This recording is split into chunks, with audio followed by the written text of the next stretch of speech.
The community center gymnasium buzzed quietly with the sound of folding chairs scraping against the floor, volunteers setting up tables lined with donated books, backpacks, and winter coats for the annual foster care appreciation event. Daniel Reyes stood near the entrance, dressed simply despite his position as one of the evening's primary sponsors, watching quietly as children moved cautiously through the room, some excited, others clearly uncertain, unaccustomed to attention that came without strings attached. Daniel had been funding the event for 3 years now, ever since learning how chronically underfunded local foster care programs had become. He rarely spoke publicly about his involvement, preferring instead to quietly observe, occasionally stepping in to help set up chairs or carry boxes, content to remain simply another helpful adult in the room rather than the reason the evening existed at all.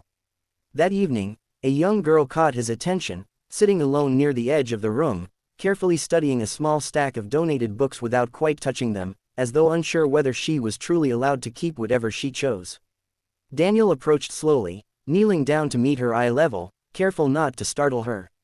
"Those are pretty good books," he said gently. "Any of them catch your interest?"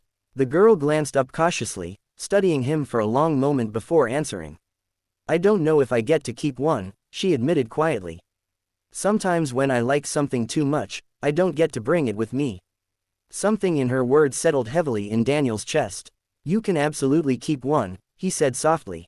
"Actually, you can keep as many as you'd like tonight." She considered this carefully, still hesitant. "My name's Amara," she said finally, offering a small, cautious smile. "Nice to meet you, Amara. I'm Daniel." They sat together quietly for a while, Amara carefully flipping through a well-loved paperback about a girl who could talk to animals, while Daniel listened patiently as she gradually opened up, sharing small details about her life with the careful, guarded honesty of someone used to keeping herself protected. "I've been in 7 homes," she said eventually, her voice matter of fact, though something quietly vulnerable lingered beneath the words. "Since I was 5, I'm 10 now." Daniel remained quiet for a moment, absorbing the weight of her statement carefully before responding. "That sounds like it's been a really difficult journey," he said honestly. Amara shrugged, a gesture practiced enough to suggest she'd perfected the art of appearing unaffected. "You get used to it," she said. "You learn not to unpack everything right away. Sometimes it's easier that way, in case you have to leave again quickly." Daniel felt something tighten in his chest, a quiet, aching recognition of resilience built far too early, shaped by circumstances no child should ever have to navigate alone. "That's a smart way to protect yourself," he said carefully, "but it sounds exhausting too." Amara looked up at him, clearly surprised by his understanding. "Most people just say it'll get better," she said. "They don't usually say it sounds exhausting." "I imagine it is," Daniel said honestly. "Being strong all the time, especially when you're still figuring out who you are, that takes real courage." They continued talking, Amara slowly relaxing further, sharing small, hopeful details amid the difficult ones, her love of reading, her dream of becoming a veterinarian someday, her quiet hope that her current foster placement, only 3 weeks old, might actually last.